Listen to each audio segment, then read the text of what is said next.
Greetings, YouTube. I'm going to link to an article in the Big Blue that deals with overcoming sexual shame. The sexual shame that can be imposed upon a person by society at large, by their religion, and their home life. I oppose social conservatism at every turn. I think it's the most dangerous threat to our species that has ever existed.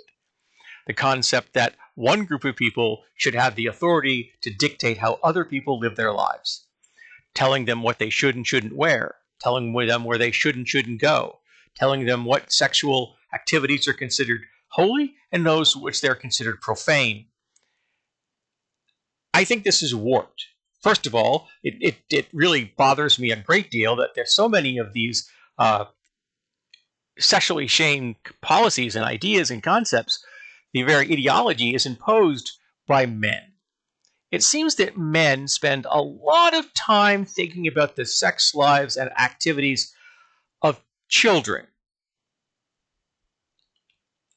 which, just saying that, my body gets a visceral response. It isn't a good response. It would be the former component of the fight or flight reflex. Let's put it that way. These men have been pondering about this for millennia. The patriarchy has existed for a very long time. Misogyny has existed for a very long time. Because there are some men that feel threatened when women demonstrate sexual confidence and sexual control of their own lives. They are deeply intimidated by that. They want to be in charge. They want the women to be submissive and dutiful, which is disgusting. And it involves thinking about the sex lives of children a lot. It's sort of like the way that social conservatives seem to spend more time thinking about gay sex than gay people do. That's so close to be a joke, but I quite frankly think it may be true that they really do spend so much time thinking about the sex of others. And I don't know why. Why are these men so completely and utterly terrified about having a relationship with a person who is a sexual equal, who has not had shame imposed upon them?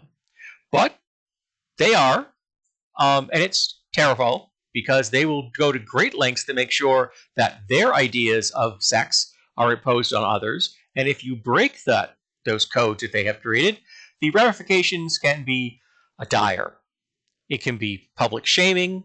It can be exclusion of opportunities. In some cases, it can mean physical abuse, leading up to potential for someone's demise. It's horrible.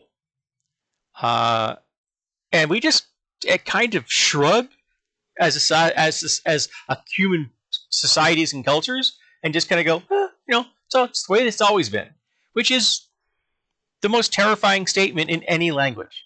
Hey, it's the way we've always done it, because no one seems to question those things.